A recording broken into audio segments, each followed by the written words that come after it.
Kaka-champion lang sa MPBL ngayong pangalawang season ng MPBL ay nasa championship ulit. Grabe talagang achievement nitong si JM. Mamang-mama na magdaro kahit anong pressure, kaliwat kanan talagang sinusubok niya at dinadrive at talagang naipapasok niya. At sa tuwing umatake siya talagang merong magandang mangyayari. Ang lupit talaga mamasa ng bata na to. Maya-maya lang ito na nga, nag-champion na naman sila sa MPBL.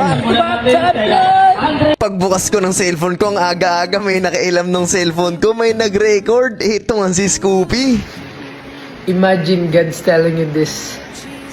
Tahanan mo ako, di magbabago yun. Okay naman pala, papagalitan ko sana. Buti na lang worship song ang kanyang nilagay. At nakaka-bless dahil katagalaw ng mga tao dito sa bahay ay ina-acknowledge sila ang Panginoon. Anyway guys, few days na lang face out na itong Toy Story collection natin. Kaya kung di ka pa nakakahabol, pwede mo pa i-click yung link at maka-order now. Makakatulong ka rin kasi lahat ng kikitain nito ay gagamitin namin for the missions. Kaya habol na kayo bago ma-face out and get your Toy Story collection now. So bago natin ituloy ito ay meron po muna akong gustong i-share sa inyo. Sabi sa Psalm 33 verse 9, dahil nang siya'y nagsalita, nalikha ang mundo. Siya'y nag-utos at lumitaw ang lahat. Sa isang salita ng Panginoon, lahat ng nakikita mo ngayon ay lumitaw. Galing sa wala. Kaya actually wala tayong dahilan para hindi maniwala sa Kanya. Ang daming kumukontra dyan. Gusto nilang paniwalaan na hindi yan dahil sa Panginoon. Pero sa kada hanap nila ng dahilan para patunayan na hindi yan galing sa Panginoon, ay mas lalo lang tumitibay ang sinasabi sa Bible. For the word of the Lord holds true, and we can trust everything He does. Sa kada hanap mo ng solusyon sa ibang bagay, lalo lang napapatunayan na nasa Diyos lang talaga ang tagumpay. Kaya sobrang palad ng mga taong nagtitiwala at ibinigay na ang buhay nila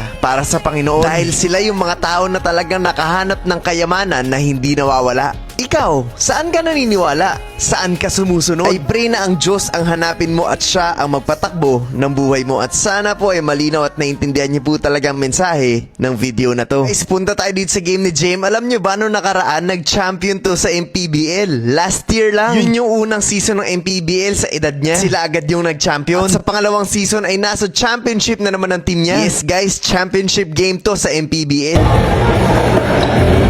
Tignan mo naman kung gano'ng kabilis yung help defense nito si JM dahil doon nag-error yung kalaban, nakuha niya at biglang advance pass doon sa kakampi niya. Napakabilis ng presence of mind kaya naman easy 2 points. Dito naman nag-error na yung kakampi niya at nakuha ng kalaban pero hindi siya sumuko at nakuha niya pabalik yung bola dahil sa hustle niya. Tapos dito ay napasa sa kanya. Pagpasa sa kanya bigla niya i-drive tapos drop pass sa ilalim tapos imbis na maka-fast break yung kalaban, score pa nila. Nakikita ko na ang husay na point guard na itong si JM. Ang ganda ng court vision, libreng-libre naman dun sa ilalim. Grabe na yung maturity nito. The-drive siya dito pero unfortunately sasablay yung layup niya. Makukuha ng kakampi niya. Pero dito ay sasablay din at dito makukuha niya yung rebound. Tignan niyo naman kung paano bumawi itong bata na to. Pag-atake biglang umikot ng walang takot at agad niyang nabawi yung sablay niyang layup kanina. Ito yung mga depensa na nagpapanalo sa championship. Grabe yung hustle nito. Dahil dyan nag-error yung kalaban at nakuha nila yung possession. Guys, tignan niyo kung gaano kahigpit yung depensa dito kay JM. Pero talagang hindi siya nape-pressure. Kaliwat kanan yung dribble, tuloy-tuloy unstoppable. Mama na maglaro. At hindi lang yung pagkatapos yung miscore, eto na.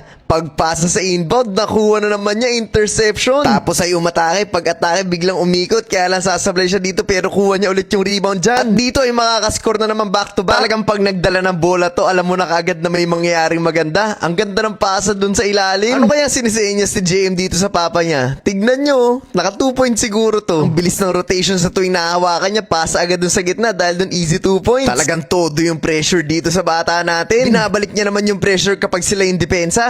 Atake na naman siya. Saktong-sakto yung mga pasa nito. Ang ganda. Teka lang, pansin ko lang para sobrang laki nung kakampi niya.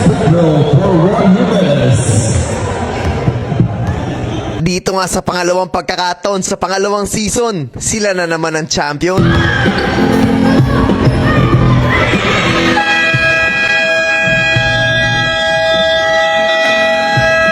Grabe yung achievement nitong si JM at saka ng team niya. Sa unang dalawang season ng MPBL sa edad nila, ay back-to-back champion sila. At ito na ang huling taon niya sa bracket na to dahil aangat na siya sa susunod. 2 out of 2 ang tindi. Sobrang proud kaming lahat dito kay JM.